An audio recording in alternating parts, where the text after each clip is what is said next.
Hello out there, and welcome to episode 13 of season 4 of the Michael vs. Jason Horrorcast, where we love to bicker, argue, and debate all things horror. Mainly one movie, I should say, chosen. One movie. It's a tough word. It's like 5 letters long. At the end of each episode by the Devil's Wheel, so make sure you stay tuned for that.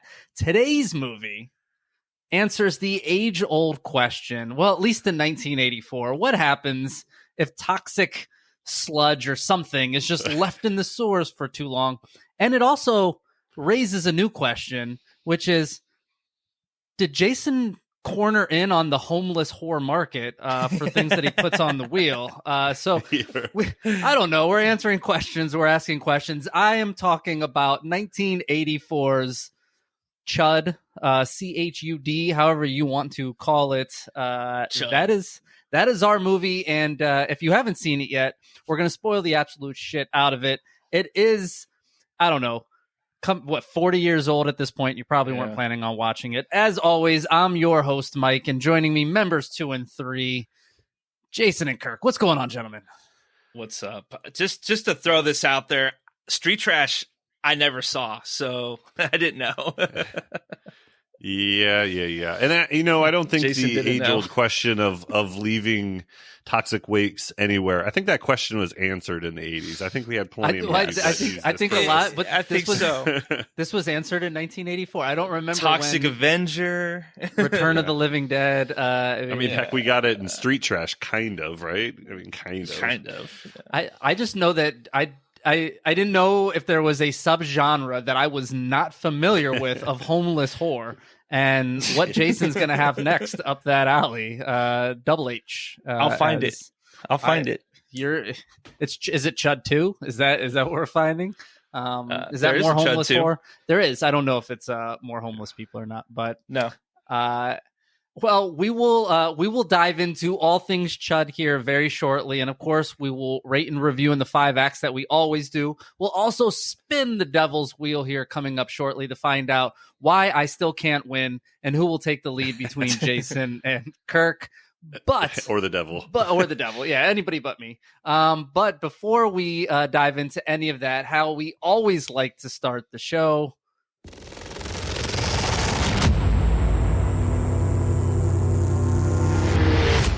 It's Pardon the Terror time. All right, so this week we're getting into in the news. So things that have caught our attentions, things we've picked up, movies coming out, just anything that the three of us have been looking at and we thought was pretty freaking cool and we want to report out on. So I know Mike's up to date with his in the news. He loves in the news type stuff because you know what? He likes the modern movies. Me and Jason maybe struggle with this a little bit more because we're kind of stuck in the 80s and 90s. So I will kick this over to Mike first because I know he's got some hot takes. Well, I mean, I got a lot of things written down, but one, I did post on our horror group on Facebook, but one of my favorite movies to come out in the last decade, Ready or Not, with Samara Weaving. They announced in the past couple weeks now, yes, that there is a Ready or Not Part 2. Is coming. Samara Weaving's coming back. I am super stoked. I hope they stay on the same kind of game plan. The first movie was all about hide and seek. I would love to see them just build out on that. I think it'd be great. I'm hoping they get away from this family and maybe find a different family. Yeah. And it's just, and everybody's doing their own version of the game where they have to sacrifice. That's how they got their wealth. I hope they don't like prequel it. Well, because you know how it's going to end. If they did different games and different, I'd be cool with it. I mean, if it's the same, the deaths were awesome in Ready or Not. The comedy, the dark comedy was great. Like the acting was just on point. Yep. And if they keep that, I don't really care really what the movie is. It just has so much flexibility in that series that you could make this into I don't know. You can make several of these type of movies and they'd all be good and fun. One I've got here, I just saw Lionsgate and Blumhouse teaming up to do the new Blair Witch. So I know they just did. Yeah, sorry, I'm getting the middle finger here from Jason. I know they just did a Blair Witch a few years back. What was that, about 5-6 years ago or something like that? I want to say it was 2016. Yeah, I thought it was going to say that, wow. 13 or 16. Yeah, it was 2016. Yeah. But this is another So- reimagining, which I love. I think it's going to be great. Yeah. I don't think it's going to. I haven't gotten too much details on, it, but I don't think it's going to be attached to the other ones at all, and they're just kind of rebooting the whole thing, similar to what they did. Maybe not super close, but like with Michael Myers and the Halloween stuff, they kind of kept the first movie in that, but I think they're just going to start from fresh. I mean, Blumhouse is literally just saying, what are the good horror movies? They're taking a dartboard and they're just throwing things at it, because we talked about Friday the 13th with them. Yep. They just did Halloween. Well, now we're talking about Blair Witch. I mean, you name it, they're bringing it back, and I'm all for it. Well, Blumhouse started. I mean, it all started with found footage. Yeah. So Paranormal if they Activity, take, if they take Blair Witch back to its found footage and do it right, I mean, it's kind of going back to the roots. Yeah. That was the first one I was gonna go over. But all good. So I got a few others too. But so they put out the plot details for Smile Part 2. So it looks like it's the horror sequel will follow a pop star afflicted by the smile curse. Sounds interesting. I mean, it can only go up. It can't get any worse than the first. So we'll see if it comes out. Will it come out at PG-13? If it doesn't, I will have hope for it. If it does, I will not. I didn't think the movie was terrible. I kind of dig terrible. the creature. I didn't think it wasn't good. It wasn't good. I'm trying to be kind. I couldn't smile. I do like I did like the creature design, and I did like the concept of it. Like, and you could put some if you take it to R, you could put some really cool gore in. Yeah, there, I agree with and that. I think it would really boost it up. But that's the problem with Blumhouse is most of their stuff is PG-13. Well, PG-13 is what makes money. Yeah, well, usually, they allowed Halloween to be rated R, so let's just hope that. And they made a lot of money. Speaking of Blumhouse, of rated R, Speak No Evil officially got a release date, so it's in theaters September 13th. And the trailer just came out. Yeah, the trailer I will not watch it. I know James McAvoy's in it, but if you haven't seen the original Speak No Evil, I think it's fantastic. Absolutely. And I'm hoping they don't do the dumb American version where they, but the fact that they're bringing out at R, I'm hoping they rev it up a little bit, honestly. Yeah. That movie more frustrated me than anything else, because it's like everything they shouldn't do, they do. Yeah, it's like why are you guys doing this? Because you let us. It's like, no shit, you followed along the whole freaking way. This is like telegraphed from hell. I mean, they did literally just let them do whatever they want. I mean, but they just let them kill them. Spoiler alert. Spoiler alert. Yeah, very, very stupid. And they're going to Americanize it, so I'm nervous about that, because it was gritty, right? Yeah. They stoned him at the end of it. Like, it is a gritty movie. But they are making it rated R, so that gives me hope. If it was PG-13, I'd be like, fuck. Talk about hope. If we're talking about hope, Alien Romulus. They just said that they built everything and they're going practical with everything they can. So I assume there's going to be some CG in there. It's a movie made in this year, 2024, right? But Alien Romulus actually building the props, actually building the alien. I don't know. That gives me hope right there. So this is a new Alien movie. It's coming out this year. Yeah. I saw the preview for it when I saw the Kong preview vs. looks Godzilla. pretty good. Is that the one? Is it coming to theaters, or is that the one that was coming to theaters? Hulu? I remember Hulu. No, this is going to theaters. theaters. Okay. Yeah, they showed a long preview to this during Godzilla Kong, and it looked pretty good. Looks freaking amazing. I think I speak for everybody when I say maybe there'll finally be a good Alien movie, right? Aliens. I don't think you're speaking for everybody on that. Aliens was Alien good. and Aliens was excellent. For 1 and 2. Aliens was good. Alien, Aliens, excellent. So give me some H.R. Giger. It looks like Paramount is going to be doing a reboot for the Scary Movie series. I saw this. Yeah, so I'm excited about that. I mean, I do enjoy me some scary movies, spoofs. They were pretty good. funny. So all of them were good. The only thing, they're all good. The only thing that kind of really, it's the actors that you put in there. Like the Waynes, I don't think are going to be doing it. And I think they drove a lot of that comedy. So it all really depends on the comedians you bring into that, but it could be really funny, really good, or it could be like Meet the Spartans or all those other type of just terrible. Well, when the new Scream, series, I shouldn't say new Scream, but when Scream relaunched I think it was just a matter of time before Scary Movie did as well, because that's sure. really where it came from. Yep. Yep. The original title for Scream was Scary Movie. So we're talking about all Fun the fact. things coming. Let's talk about something that got pushed, and that is the new Saw. Was supposed to come out this October. It has now been pushed to 2025. There is no date on it at this moment in time. Same with the Crow.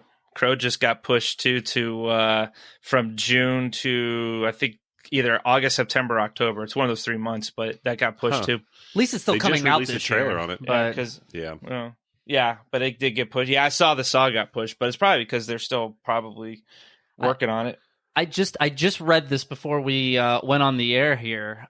Did you know Rob Zombie was like inches away from directing a Crow sequel? It was going to be called Crow 2037. But it fell through at the last second. But we would have had a Crow Rob Zombie movie. That would have been awesome. I might just be all in for that. I don't know. I think that would have been pretty fucking awesome. I'd give it its chance, but like after the Munsters, you just don't know what you're gonna get. Dude, the Munsters was a big fucking but turd. Is that what Rob Zombie's really known for? PG? I don't think so. So no, he did his best. I hope he never. But does he's it also again. he's also in that point in his career, or also the type of person that's just not going to pick up any weird project. He's only doing the projects that he wants to do. Yeah, he probably got the first Halloween. I heard he was forced into a lot of things. Like the Mustafa Akkad kept him in line. The second one they said kind of do what you want, and obviously we got what we want. All right, so my third one here, and the last one I got on my stuff. So Terrifier 3. All right, Daniel Roebuck is joining, and if you don't know who Daniel Roebuck is, look up his picture. You're like, oh yeah, that guy. So he's been in a million things. He's a comedian. He's been around since the Matlock days in the 80s.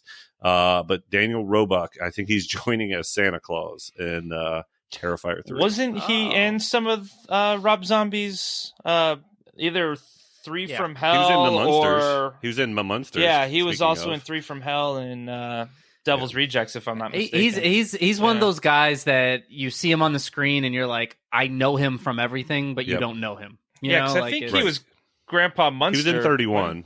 Yeah, I know he was in 31. Yeah, I think he was Grandpa Munster. He was in 31. He was in the Devil's Rejects. Yeah. He was in Bubba Hotep. He was in the Lords of Salem. You know where I really remember him from, though? There was this, back in the day, there was a movie that came out on Jay Leno versus David Letterman. And it was called The Late Night Wars, and he played Jay Leno. And it was a big breakout role for him. I remember that, but I forgot about that. But yeah, no, he's been in a lot. That it's good to see some big names popping up for this movie. Yeah. You know, well, bigger. He's been in a ton of stuff. You just recognize him, but you never knew his name until I saw he was joining Terrifier 3. Yeah, I have only one more, and I'm gonna go ahead and spit it out. But they came out and said The Strangers. Chapter 2, the second installment in reboot trilogy, releasing this fall. So it looks like they are going to do a back-to-back. Yeah.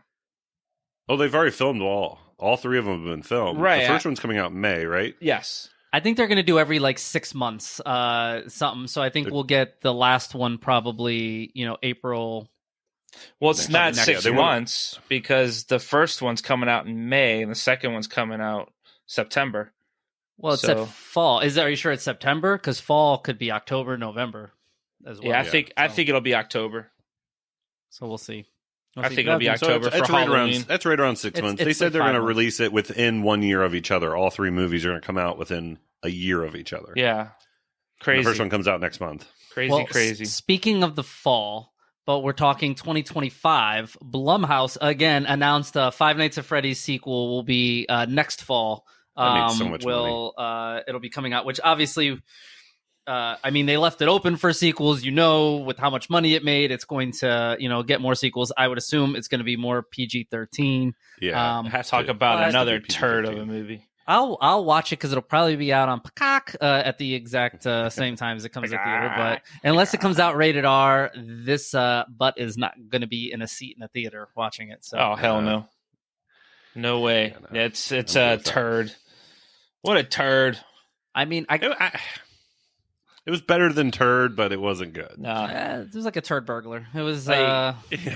Willy's Wonderland did it right. Five Nights at Freddy's fucked it up. I don't know. Five Nights at But Freddy's. Five Nights at Freddy's made a lot of money. It had its moments, but it wasn't Because of the popularity of the video game, right? Well, Exactly. but that's why they made the movie. They didn't make Right. Five Nights at Freddy's because the video game sucked. They made it because everybody. IPs are everything nowadays. That's all they do is make IPs. Yeah, well. Intellectual properties. That's all they do. I still have some left here Keep in going. the tank. Keep rocking. Just two. One is Barbara Crampton is producing Tourist Trap Part 2 right now. So if you haven't seen the Ooh. original Tourist Trap, which honestly I don't think I have, but I know it was very popular back in the 80s. And Part 2, Barbara Crampton is putting her spin on it and producing that. So She's still really, really involved in movie making and horror and still doing her thing for almost 40 years. Yeah, It's she incredible. produces a lot. Yeah. I mean, she's a horror legend just for her longevity, right? And she's she still hot. gets the LeBron James Award. She doesn't get the Michael Jordan Award. She gets the Longevity Award, right? okay, so I was trying to hurt some feelings there. He didn't take the bait. the last one is Sam Raimi is bringing a new horror film to us, but it is coming to Netflix, straight to Netflix. So it's going to be called Don't Move, and there wasn't a date on it. I don't know if it's this year or next year. I'm actually more led to believe that maybe it is this year. But Sam Raimi's next venture in the horror realm will be a lower barrier of entry here. You won't have to go to theaters if you have Netflix. So kind of excited. So is he? What is he doing? Is he producing, writing, directing? I would say. I don't know. Okay. I wasn't ready for the multiple choice questions, but I just know that it said Sam Raimi is bringing a new horror film. Let me, while we're talking about it, we have the Do this real time. Because you're always concerned. Like, I love Sam Raimi's directing style because you can tell. He just has his own stylistic way of doing things. And when a guy produces, and he's had other movies where he's been producer on, it just doesn't have that same vibe. And there's and that's many actors. They, especially going back to Aliens. Who was the original director for Aliens? Ridley Scott. So Ridley Scott. And then since then he was always the producer on all the movies. So it was never quite that same feel of what Ridley Scott built. He is the producer. Yeah, so makes me a little nervous. I'm not totally out, but makes me nervous. Let me read the plot, though. It follows a seasoned killer as he injects a grieving woman with a paralytic agent. She must run, fight, and hide before her body shuts down. So that cool. is the movie. Interesting. It is directed by Brian Netto and Adam Schindler, not to be confused with Adam Sandler. Or Schindler's List. I was thinking the same thing. You said Adam Schindler, and like nobody's mind with Adam Sandler. No, it didn't. I was thinking Schindler's List. I don't know. It's coming out July 18th of this year. So, okay. Or it's supposed to. Checking out. Cool. But Sam Raimi is directing right now. Drag Me to Hell Part 2. So, nice. I just looked at because he's got 5 things that he's directing right now as I looked that up. So, anywho, I was just gonna say when we met him last year, he said he was working on a lot of projects. So, yeah, 5 sources of income. We'll call it that. Yes, way. he's doing pretty well. Yes, but that's all I had, and you guys are tapped. So that is this week's in the news. That's a lot of good stuff coming, though. It keeps us hyped up a little bit of some stuff down the road that's coming out, because this year so far has sucked when it comes to 2024 horror movies. It has been rough, but last year was so good, but it was the end of the year that was good. It still had some decent stuff to start the year. I mean, you're not a Scream fan, but Scream came out early in the year, and I can't remember. There was another movie earlier in the year, and then the year before that there was Scream and Texas Chainsaw Massacre early in the year. Mm-hmm. And there were some good like indie horror movies last year, like Sick was beginning of the year. Sick was good. This year, I was actually looking at my list. The last like 20 horror movies I've watched, only one of them has been 2024. There's just not a lot that's been out at all. Yeah, it's been rough. But I think it's time to go back 40 years and what we should do. revisit 1984 for our main feature. And now, on with the show.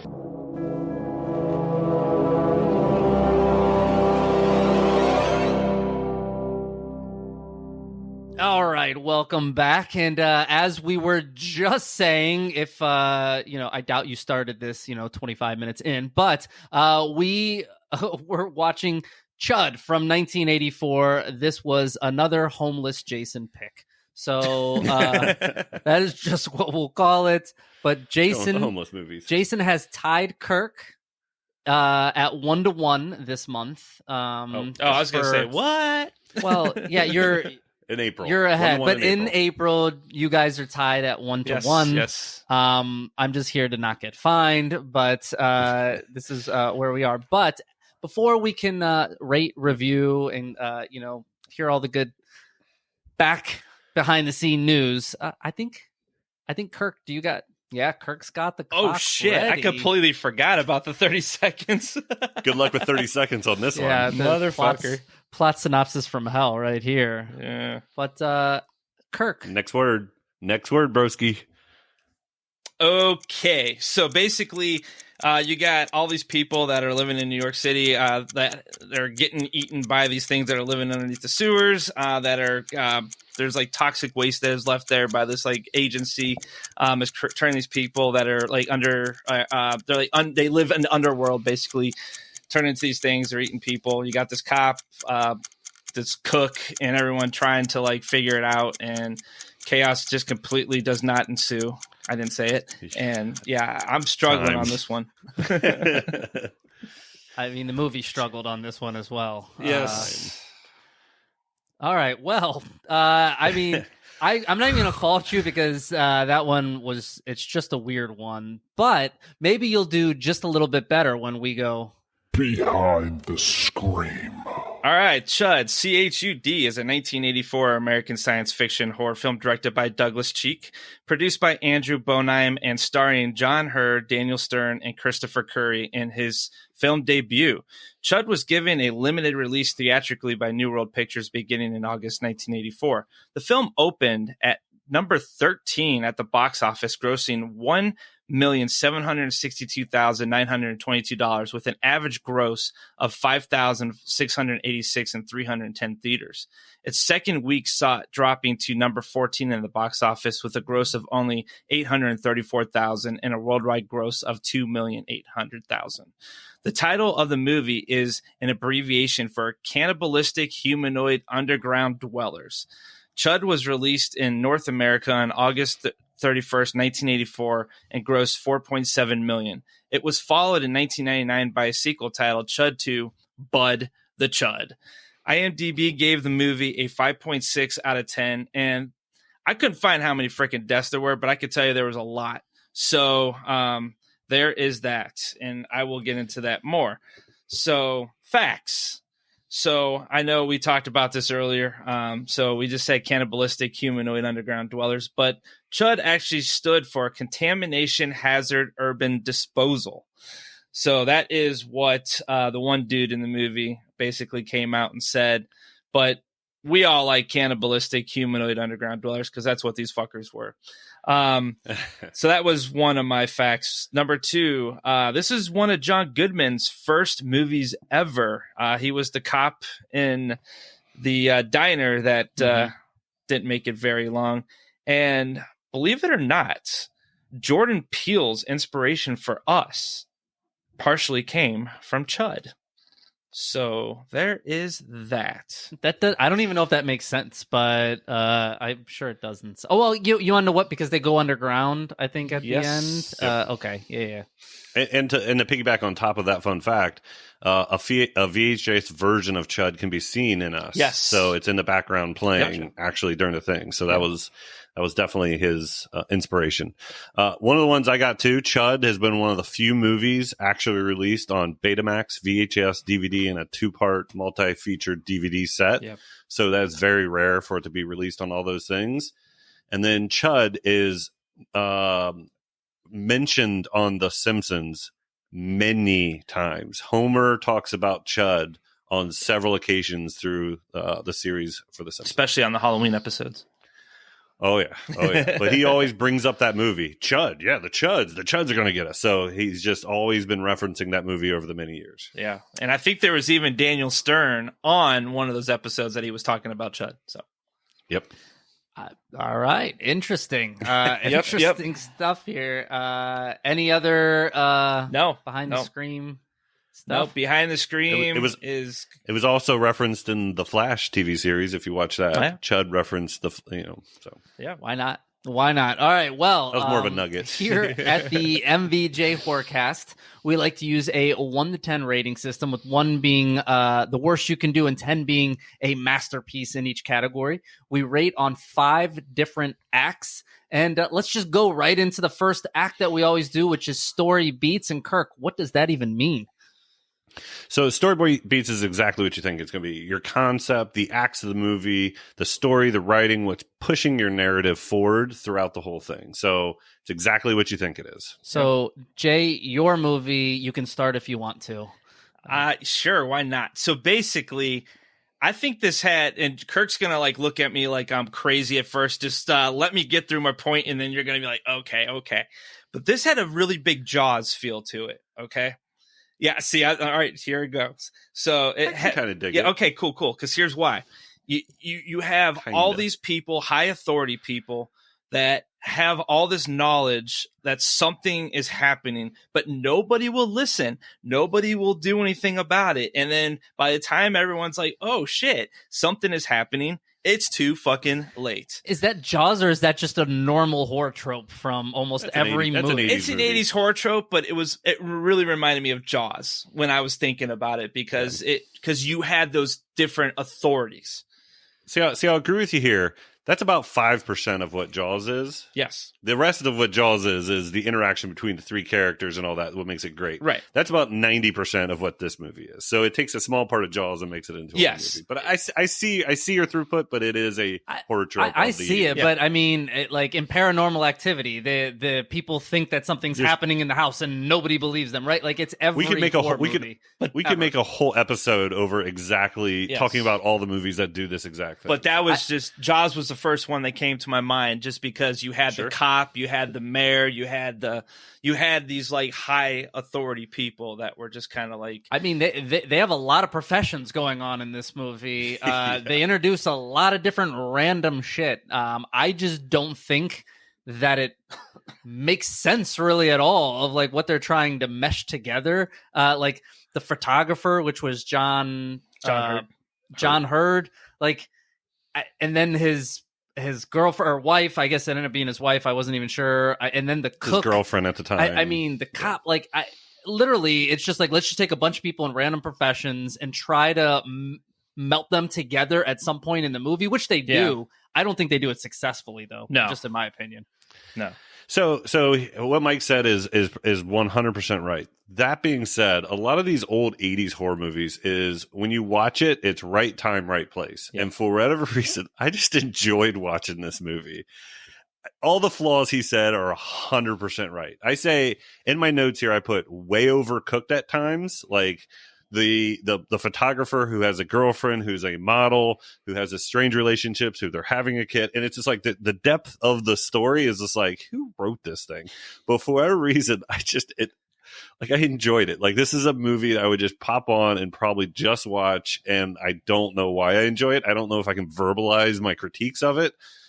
Everything Mike said is 100% true, but I just had a good time. Yeah, and I'll say this too. I thought Daniel Stern playing, I think was like a dirty revolutionist. I thought was great. Soup kitchen, but there's a couple things, like, since this is part of the story, that made absolutely zero sense to me that I have to bring up. I mean, there's a lot to this that made no sense, but the biggest ones that did, 2 things. First of all, what happened to all the chuds at the end? I mean, all you saw was a truck blow up. And number 2, this cop. They ended the movie. No. I literally rewound it because I was like, did I zone out and miss? The chuds are still alive. Like, none of them die. None of them die. They beat the guy, the containment people. Yeah. The bad guys were the people that were putting the stuff in the not the Chuds. The Chuds are just something Yeah, but the that Chuds had happened. come up from underground too. Like, Yeah. I mean, I don't understand what happened with any of them. Here's the next question. All right, I got two more. Here's the next question. The main cop in this, Captain Bosch, his wife croaks right on the first scene in the movie, which is one of the very, very famous scenes from back in the 80s, was her walking the dog and the Chud coming out and taking her in. Yep. But the rest of this movie, he's like, yeah, my wife's disappeared, but just lives his life as normal, trying to like figure out the case and things like that, and not They even find her. No, I literally They find her have head. I have to jump in here because that was my number 2 thing that I have written down is this cop. The entire movie does not Very seem chill. overly worried at fucking all that his wife is missing. He doesn't act any. He's kind of like, shit. Like, All right, so come on I'll now. step on this. So in the 80s, like not having your wife around probably made your life a little less stressful. Like let's get a little Send all your hate mail. Yes. Send all your hate Yes. mail to Kirk at mvjhorcast This is at yahoo.com. This is not my opinion. This is you got to think of the perspective when they're writing this movie. right. It's the 1980s, right? Yeah. Misogyny is real, and it's like, oh, my wife's not around. Woo, No, somehow I'm no, pretty relaxed.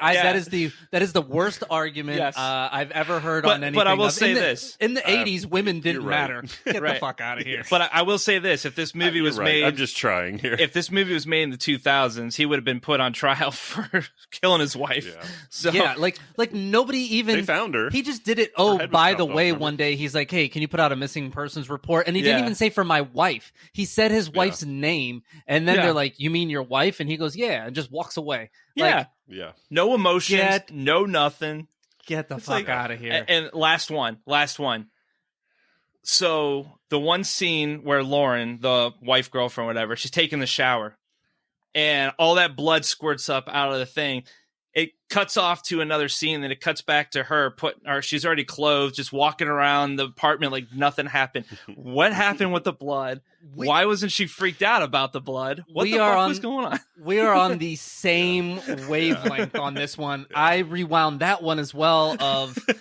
I thought maybe I blacked out at times because I was bored for a good portion of this movie because there's that monster in the phone booth scene isn't until 36 minutes into Yeah. the movie, and it's like 4.5 seconds long.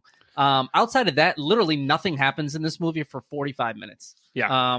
No, a lot happens. It's just all like character development. Yeah, it's a lot and of character building development, relationships. There and is what's not going character on in their development. lives. There is not character development that is in this Like movie. they went from being arguing to in love to having a child to are they going to die and then they're separated. It's just we will dive into this in the next act. But Jason, Yes. give me your score Yes. for the story beats.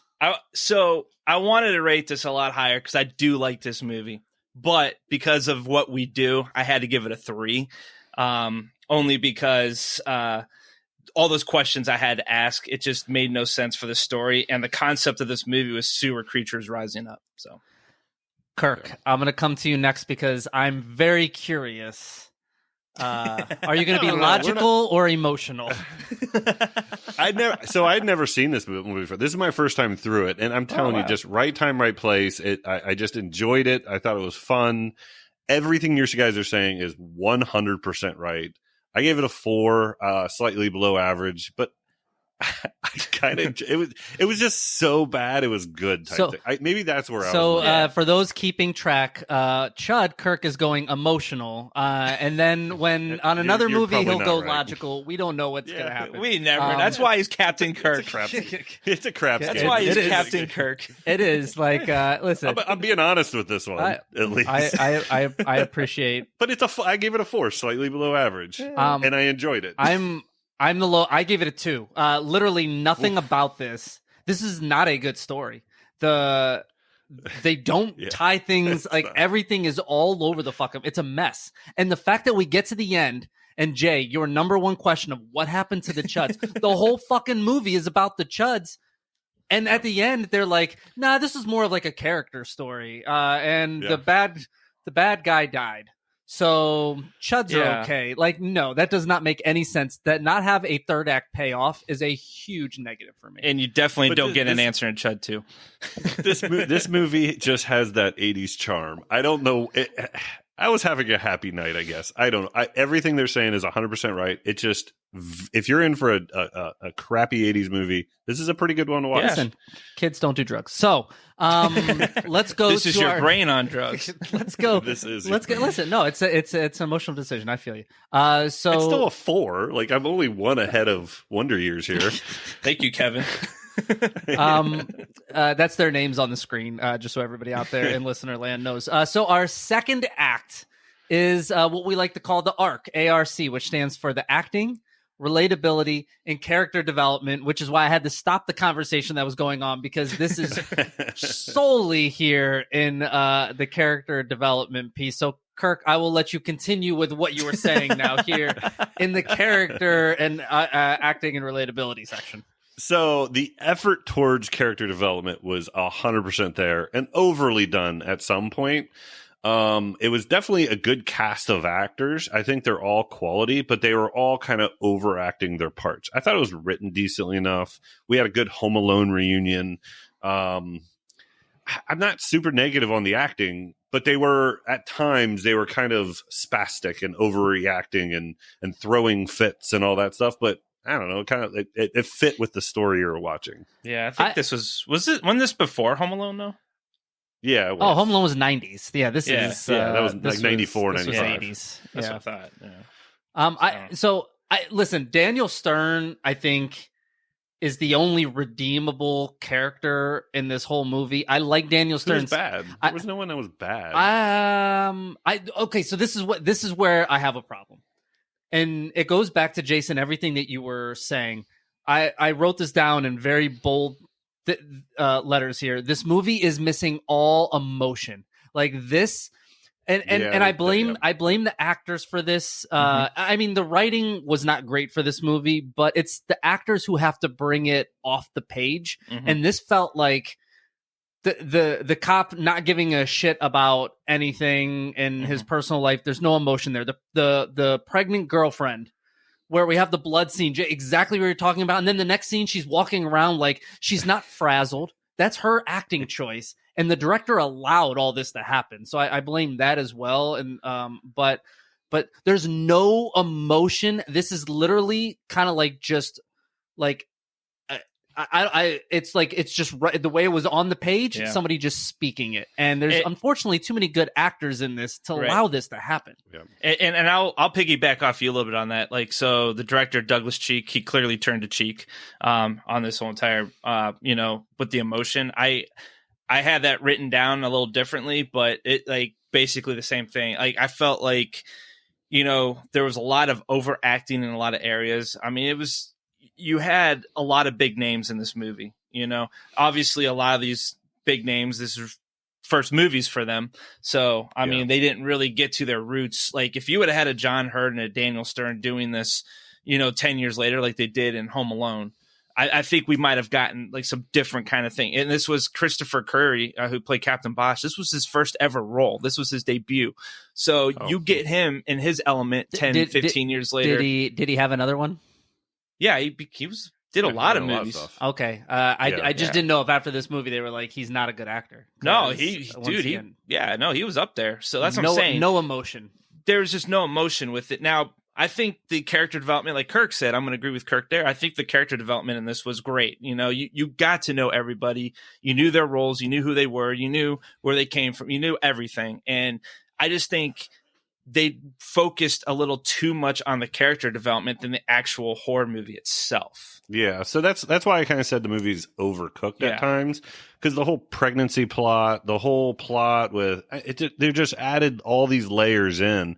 And this is a movie where your bad guys are wearing rubber masks in a sewer, right? Yeah. And they tried to overlap this character development to make these people so depth and reasoning behind why they're keeping secrets and all this weird stuff. And it just was like overcooked at times. The emotion, the sad emotion of losing your wife was definitely not there. I feel like you guys are mixing character development with just information. They give you information. I don't feel like they develop the characters. So I disagree. I think you get information on the cop, like his wife died. You get information on John Hurt that he's a photographer. like, why is he doing photography of homeless people in sewers? And like, he's kind of a crappy husband because he's doing that story for that newspaper. Right. Kind of, but they talked don't. Out They, first. No, movie. they just have the guy on there saying, Derek. "Hey, get me this stuff." Derek, yeah. But he had been doing this for a while of filming homeless people. So the photographer's like character development, like they showed him as she was just a girlfriend and he was just doing these pictures because that's what she wanted, but he thought that they were taking advantage of her and they just got a fight. Then he ran out on her to go check on he's a terrible people in and he's not a boyfriend, he's a husband, which I literally think that they made that up middle of the way through when she said, "That's my husband. My husband's down there." Yeah, they were married. But you think it's like a girlfriend boyfriend, and he's not really good at either. For it, but it's the 80s again. Let's get this. We don't. Well, so I mean, clearly the relationships in this movie did not matter. No, they did not. But Kirk, you get to kick this one off here. Where are we on a score? No, I thought everybody was okay. I didn't think anybody was terrible in this. We've reviewed acting that is way, way worse in a lot of these movies. He is 100% right. There is no emotion, and the emotions are kind of placed in weird areas, not in the correct areas. So it was kind of weird. So I gave it another 4, like slightly below average. So I'm slightly below 4, which is a 3 when it comes to this. I like Daniel Stern, and I think he's one of the people you're referencing to of overacting, because he kind of does. But I also look at it and go, were people overacting, or were the other people literally just not acting? And it makes everybody else look like they're just so over the top. And the fact that I can't tell the difference is why it lands on a 3. Jay, where are you? I'm with one of you, and it's not Kirk. I'm used to it. I'm actually a 3 here as well. I just thought the emotion was completely out of it. It's a 3 for me. The 3 was all in the character development. I was disappointed with some of these names and the acting in it. So that's all right. So visual appeal is our third act, and Kirk, take us through that. Yeah. So your visual appeal is appeal.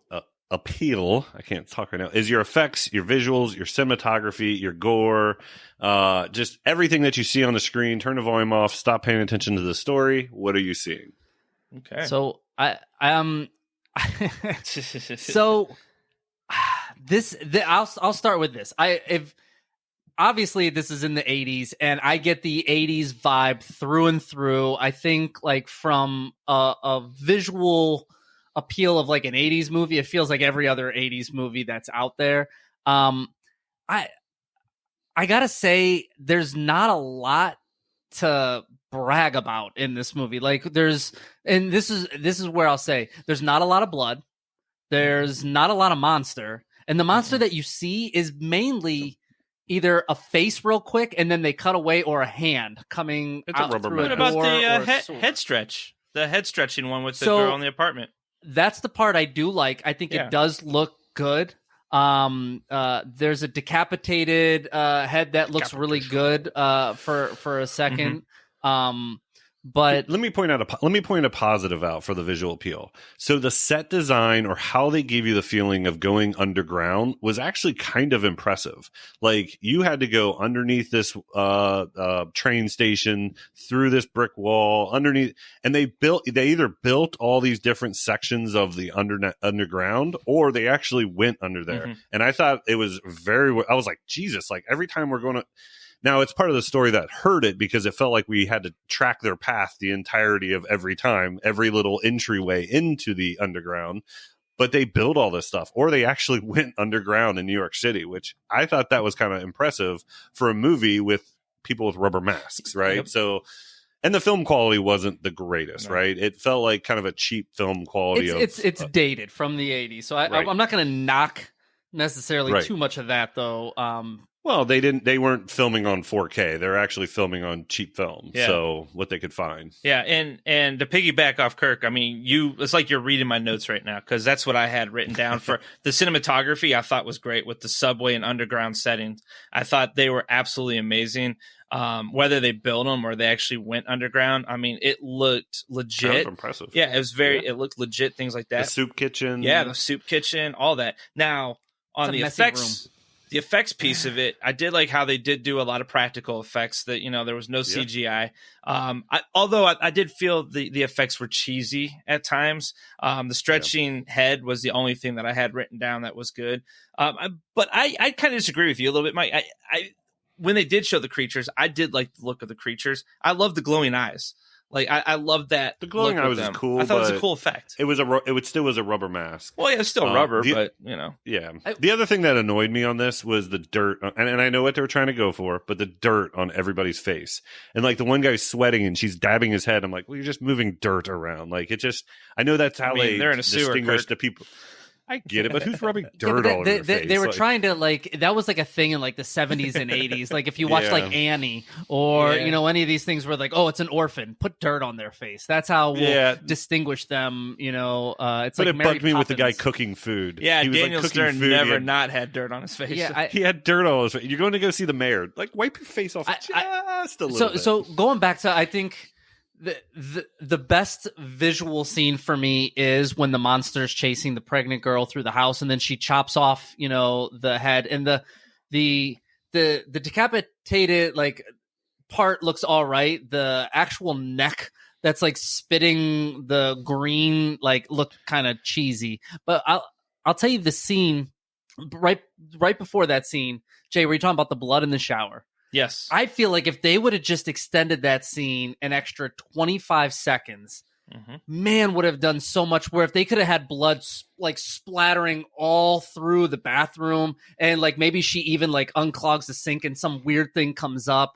And then they like take her out of that where she's trying to like dry off the blood, like running through the house. I think it would have done so much more for this movie, because it was towards the end. It leaves you with kind of like a feeling, going out of this. And the fact that they just cut it and ended it, like that really bugged me, because I think they left something on the table there. And that would have been one less question I had to ask in Story Beats. So. It would have been. It would have been. Well, I guess I'll rate this first. So despite me being hard on it, it's still one of my higher categories here at a 4. I'm still slightly below average. I said everything I need to say on it. Jay, I'll go to you. Where are you? I'm average. Excuse me. I'm average on this one. I'm a 5. This was my highest category so far as well. Like I said, the cinematography in this I thought was really spot on. I really enjoyed what they did with the underground part. And the thing I like the most about the underground part too is they didn't make it like some of those 80s movies back in the day where everything was so dark you couldn't see anything. They had the lighting just perfectly so you can enjoy the scenery and stuff like that. So Kirk. Yeah, no, I'm with you, Jason. I'm at a 5 as well. It was very average. I thought the set design was kind of the impressive part of getting down into the underground, because you could have done that in an extreme cheap way, and they either built it or went there. I don't know which one. Yeah. All right, well, that takes us to act number 4, which is sound design. And sound design, easily broken down. It's the audio dubbing, the score, the soundtrack, and all the effects that come throughout this. What do we think of sound design? I'll start here. I basically with sound design for me, I didn't think it was bad. They had some decent sound effects. I think that kind of went with some of the moods, but the score, it was very synthesizer driven. Some parts I think it dragged a little too much and got a little bit annoying. But it was somber and creepy at times, so I thought that was good. I don't know. What do you guys think? So one thing that kind of bugged me about the score, I felt like it was very herky-jerky. So, like, I feel like you'd go and you'd be with what's-his-face's girlfriend or wife or whatever she is, and then she would have her own little score playing, and then it would jerk over to something else, and the score would be completely different, and it just kept jerking back and forth all over the place. Now, the score did sound very 80s, a very minimal type score, just sounds and eerie type sound. There's nothing special about this, but it's just par for the course. It just was herky-jerky. Listen, I agree with both. Like, nothing was special about it, but Jay, you talked about the effects earlier. The effects actually sounded dated. Like that was one thing that I was like, I don't even know if some of these sound effects sounded good in the 80s. I think they were some. I didn't say all. I just said some of them were decent. Yeah, it's just at certain times it would be like you'd hear like I wish I would have wrote them down. But there was at least a couple where I kind of laughed because I was like, who approved this? And was it like, a 10-year-old that did this part where they saving money? Not all of them, but just on a couple random ones. I don't know. It just didn't catch my eye. So I guess we're ready to rate this. Or your ear. Or my ear. Or your yes, ear. my ear. Yeah, go ahead, Jay. Let's just let's just do it. This is a tough one to talk a whole lot about because it just was. There's not there's much. not a lot. You kind of know there's not a lot there. Not a lot. So with it not being a lot there, it was a 3. So I think we said everything already. So I think Kirk. Yeah, so I'm a 4. I'm slightly ahead. It's unmemorable. I didn't want to hit it too hard for that. It's just below average. Kirk, I'm right with you. It's definitely below average, but I mean everything was just average about it, which gives it a 5. And then I didn't like a couple of the sound effects, so I dropped it to a 4. Like that's I'm not trying to be hard on it. It's just where it is. So that takes us to our 5th and final act, which is Carnage. Jay, what is that? So Carnage basically takes us through the whole movie about, like we having fun throughout this movie. Is it fun? Is it boring? Kills. We talked a little bit about that earlier. We're going to get a little bit more into that now. The mayhem of this film, where do we rate that? Where are you guys at? And I'll tell you my input here in a little bit. So I'll say this, and I'll kind of preface this by my score isn't high, but that being said, I had a lot of fun watching this movie. I enjoyed watching it. It's a movie that I would keep on throughout. I know I use that reference when I'm talking about what we watched in the month. But that being said, this movie is 90% build up, 10% payoff. If 10% is even it. Like you're building up, and then they don't even solve the issue, right? So you don't see many of the kills. Stuff is just building up to nothing happening. And I think that hurt. I mean, so this goes back. We always talk about some of these categories go hand in hand. When I said earlier with the story beats, this is really slow. And Kirk, you were in the mood for it. Maybe I just wasn't. But the fact that literally I'm 45 minutes in and I feel like I haven't got anything. And there's not like, I mean, it's from the 80s, but like, I know this will sound bad, but throw me a little bit of, a little nudity here, or like a random kill here. Like, give me something in the first like beginning that's like, all right, there's my 80s, that I loved.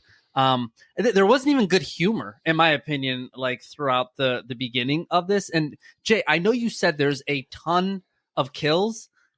I don't know where they are. But here's why. We didn't see them. Yeah, here's why. You got to think about all those people that were sent down into the sewer. Remember, like all the whatever group was that put the chuds down there, and then the cops. They all had their people go down there. And then but it's just them going, oh my gosh, and then like it's gone. But I guess if you want to say 5 people went down. But hold on, when you look at a kill count, they put all that stuff into the kill count. I couldn't find a kill count on this, but you have to count all those. I mean, even through some of the movies that we've seen, I mean they. So when I think kill count, I think of kills that I see, not that just happened in the universe. So I can't really. But we remember. saw those. You saw the Chud attacking them on the video. Well, no, some of them you just hear it. Like you see them spraying fire, and then they're all going, ah. Yeah, but like, we saw their or the people we saw in the their diner. Remember they tripped over their body pieces later on. What about the diner? Yeah, the diner scene with John Goodman. The other cop was actually very famous and familiar too. I can't remember him from the 80s and 90s, but yeah, like I'm assuming everybody dies in there. Yeah, everybody did. We literally see nothing. You see a couple people drug into a tunnel. But you don't see them killed. But a lot of people die in this movie. I'm not knocking what you're saying. It's died just during the filming of the movie. Yes. There we go. I just I don't. Even the guy taken from the photo booth, right, or the phone booth, not the photo booth, the phone booth. You just see him like pulled out. Yeah, we know he dies because then the son's or like the dog and the lady who gets taken. You just see the manhole cover kind of. Well, you see the hanging dog later. You see her and the wife's head too. Yeah, you do see the dog. You see the wife's head. We see the dead dog hanging, and that appeal. Really, like, I don't like hurting animals in movies. It's like, that was all visual. I scored all that in visual appeal. I put Carnage, the stuff we actually are like. If you'd have seen one of the people with the video cameras get picked up and like ripped apart, that's what I'm looking for with kills. If it's the head or the dog or whatever we're talking about, that goes into visual appeal for me. Yeah, that's not Carnage. At the end of the day, like for me, I still think there was a lot of mayhem throughout this movie. And I do. It was all build up. It was all build up. Yeah. But I had, and Kirk, you alluded to this back in Story Beats. I had a ton of fun. Like this is still a classic. You know, I mean, obviously my rating's going to be extremely low for the movie for the way we rate things, but will I watch this movie again? I've seen this movie probably like 10 times already. I'm probably going to watch it 10 more times. I enjoy it. It just doesn't really, it's just an 80s uproar, you know? So classic. So Kirk. It's a time and a place type movie. Yeah. Yes. Kirk, it felt like you were in the time and the place. So what does that equal in Carnage? Well, I enjoyed the movie, but I'm trying to score it correctly, even though you guys don't think I am. I gave Carnage a 2 because I thought this was all build up. I did have a lot of fun watching this because all these story beats that you guys are kind of insulting, I think made it fun. It just made it fun to laugh at. It might not have been the movie's purpose, but it gave me enjoy it. So I gave it a 2. So I'm actually very surprised because I'm higher than you. I'm a 3, not much higher. I mean, there's moments of chaos. There's moments of much. Like what's going on, but they don't even wrap up the C.H.U.D. No, but like that, like I said, that's more story beats to me than anything, which is why that's a 2. But I'm a 3. I've already said I think what I need to say. But Jay, take us home here. Where are you on it? Yeah, I'm slightly ahead of you. I'm a 4 on this, and that was just more for the fact that I had a ton of fun. So yeah, but that was it. All right, so I have the distinct pleasure of adding these scores up. But while I'm doing that, we do have the ability to give or take it away bonus points up to 10 for that. So are you guys giving or taking or staying the same? I was so close to giving it a few points because I enjoyed it so much. But in the end, I felt like I credited where it credited and I got my point across. Like if you're in the right mood for crappy 80s, throw on C.H.U.D. It's fun to watch. It's silly. It's just a good time. Yeah, Jay, I didn't give it anything extra. No bonus here. I'm the only one that usually uses bonus. You guys don't. So let's go low to high. We're all in the exact same range though, which is kind of funny. Actually, now let me double check it because I feel like Kirk, you should be so much higher, but you're not. Okay. So I am the lowest at a 16 out of 50, which equals a 3.2 in our scale system.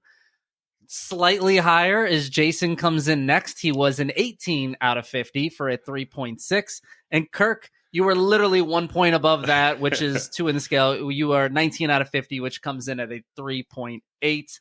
I think all of these are extremely fair scores. The only thing is, how did IMDb get this to a 5.6? Is it's a cult. It's classic. A cult classic. Yeah. It's been referenced in culture. The Simpsons have brought it up. People have dug it up. It's just it's a fun, silly movie that.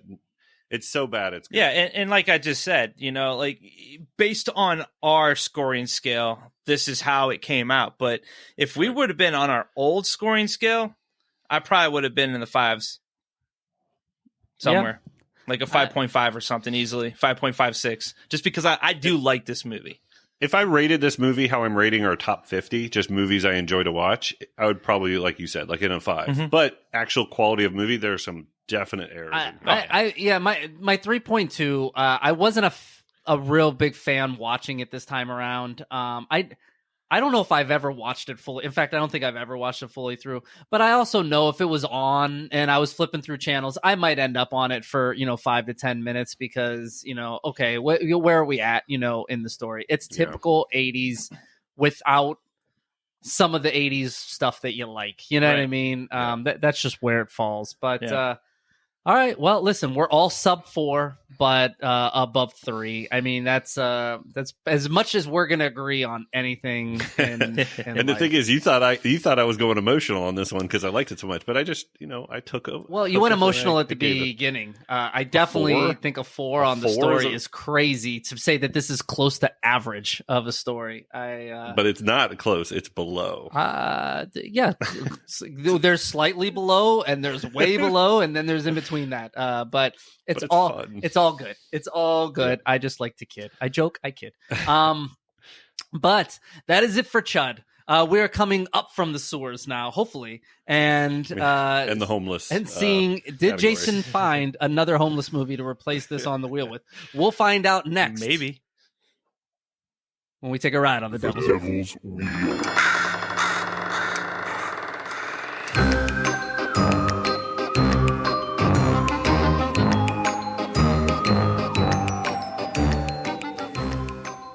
So for our A Devil's Wheel portion of events, we have 11 slots on a wheel. We spin it.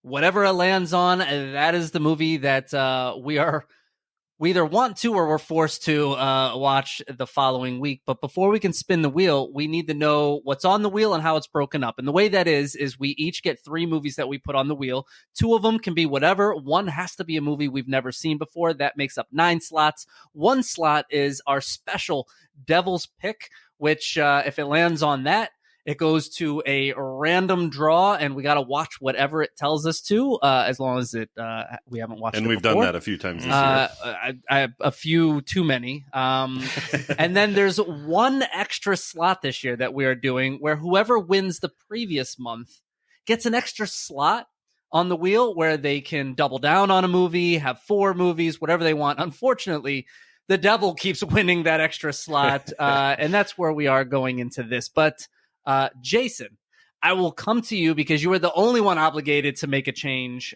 What are your 3 movies? Man, this is getting complicated. I've changed my movies every week. Don't know the feeling. I don't know the feeling.